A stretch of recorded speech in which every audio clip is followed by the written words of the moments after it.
Hello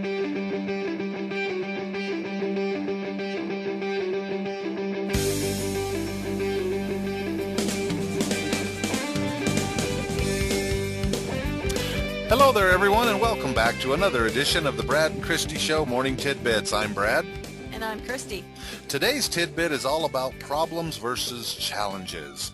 In other words, how do the words that we use every day affect us? Because they really, truly do have an effect on us. Well, I want to start this tidbit by asking you a question. How many of you out there want more problems in your life? Raise your hands. Well, due to that underwhelming response, I'm sure none of you raised your hand, I want to ask you about that word problem.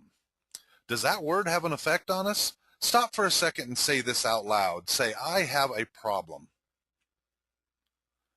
Notice how that feels. Notice how it just feels dark and that it feels like there's something there that's just never going to go away. But now what I'd like you to do is sit up straight and say the words, I have a challenge. Notice how that feels different. It feels lighter. It feels more alive. It feels like there's a solution. Okay, well, let this serve as evidence to what we said here right at the beginning of this tidbit, that the words that we do use absolutely do have an effect on us and how we see the world. They do. If you have a lot of negative words that are running through your mind, it could be holding you back, and it probably is holding you back. A lot of people think that our thoughts are just our thoughts, and there isn't anything I can do about it. Right, and we get this all the time as we work with clients. Well, I'm just born this way. This is just who I am. Well, how we speak to ourselves does make all of the difference in the world. Again, up till now, you may not have been aware of this, thus we're doing this tidbit here. Yeah, I have a quote. It goes a little something like this. Facts are meaningless. You can use facts to prove anything that's even remotely true. Well, what that means to me is that you can choose to see the positives or the possibilities in each situation, or you can choose the negatives, because chances are they're both there.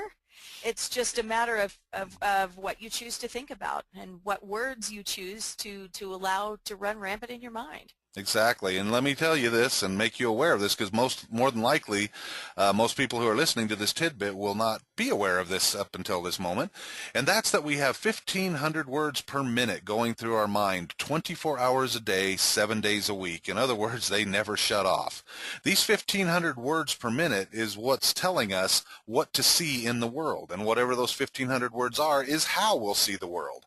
And if we want to change the way things are in our life, we have got to take hold of those words and figure out a way to make them work for us. In other words, we have to make a decision up front. You need to decide, what do you want to see change in your life? Would you like to be happier?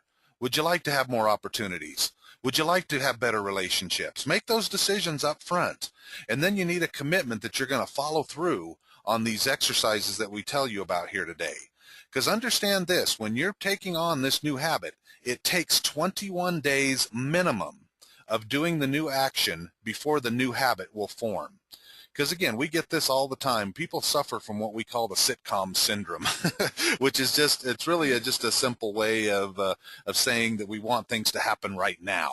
And we'll explain the sitcom syndrome in a future tidbit, because we feel like it's important for people to understand.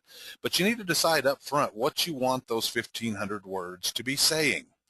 And it takes discipline to change your mind from one way of thinking to another. So therefore, the formula that we're putting out here today is make a decision on what you want what you want to see different in your life. Then make a commitment that you will do what it takes to make it happen, and follow through on the commitment that you have. Because sometimes you simply have to decide to think about some positive things. Yes, Brad is right. It will take some time to discipline your mind into this new way of thinking. Even people who are committing to thinking positively sometimes take a dip. I know that I do. Sometimes it can be when it's really hot outside, or when you haven't had enough sleep, or you're hungry and you're cranky. You know, that happens to all of us. And sometimes I even find myself thinking, oh, this is an impossible situation. And then I have to, as soon as it comes into my conscious awareness, I have to say, you know what? It's a hard situation, but it's not impossible. Absolutely. And let me think about solutions. Or let me think about the positives that could happen from a learning situation. Yeah, the things that you learn from it, absolutely. Absolutely. Yeah, because we can't change the past. When things happen, many people beat themselves up for that and think, oh man, I'm never going to overcome this. But guess what? You can. It's a matter of not holding on to the past. It's a matter of letting go of the past, learning from it, and making this new decision that we've talked about. Who do you want to become? So this tidbit Right. is all about taking charge of your thoughts. Make a decision today, commit, and follow through. If you have any more questions on problems versus challenges, you can get a hold of us by simply emailing us at comments@thebradandchristieshow.com. That's comments@thebradandchristieshow.com. Until we meet again, go for everything that you want in life and make it happen.